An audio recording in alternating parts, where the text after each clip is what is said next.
Welcome to Weekend Plans, where we show you the best new games, movies, and TV shows to check out this week. Following the failure of their big-budget dark universe, Universal Pictures is taking a smaller approach to their classic horror franchises. The Invisible Man is a new take on the iconic monster movie starring handmaid Elizabeth Moss as a woman terrorized by her jealous former boyfriend. The only problem, her former boyfriend happens to be a mad scientist who's found a way to make himself invisible. He has figured out a way to be invisible. Because of his imperceptible nature, no one believes her when she says he's out to get her, so she slowly begins to unravel, adding a strong dose of psychological horror to the material. This is the first of many low-budget monster movie remakes that Universal is planning to make in partnership with horror producer Jason Blum, so hopefully for their sake, the film won't be invisible to audiences.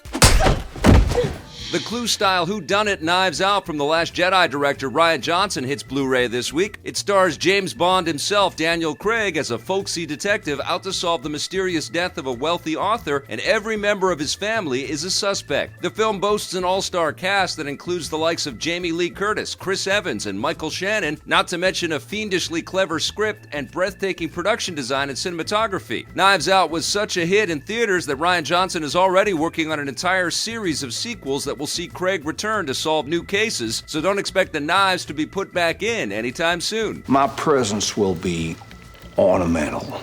Thanks to the success of 2014's Wasteland 2 and the impending release of Wasteland 3, developer In Exile Entertainment has gone back and remade the original Wasteland game with Wasteland Remastered. It completely remakes the original 1988 game from the ground up with new graphics and audio, although the art style is designed to replicate the classic feel of the original. The original Wasteland was one of the very first top-down RPGs, at least in video game form, kicking off an entire genre that led to other games like Fallout and Baldur's Gate. Needless to say, the new remastered version has a big legacy to live up to. Wasteland isn't the only classic game you can jump back into. Capcom has already released collections of the original Mega Man series and the Mega Man X series, so now the Mega Man Zero and ZX series are getting in on the action. The Mega Man Zero/ZX Legacy Collection is a new bundle that brings together 6 classic games. Mega Man Zero 1, 2, 3, and 4, first released on the Game Boy Advance in the early 2000s, as well as Mega Man ZX and ZX Advent, first released on the Nintendo DS in the mid-2000s. All the games have been up-res for modern systems, and they've also added new save assists and an easier casual mode because, let's face it, some of those old Mega Man games can get a little challenging.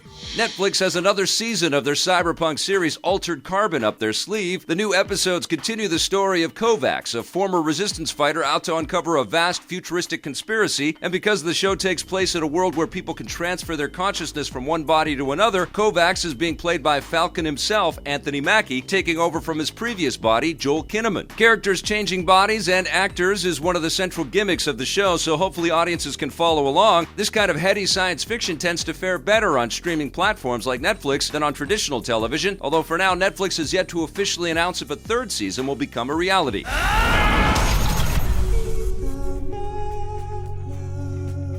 That's it for this week's edition of Weekend Plans, so make sure you keep your eyes peeled right here for more info on new games, movies, and TV shows to check out next week.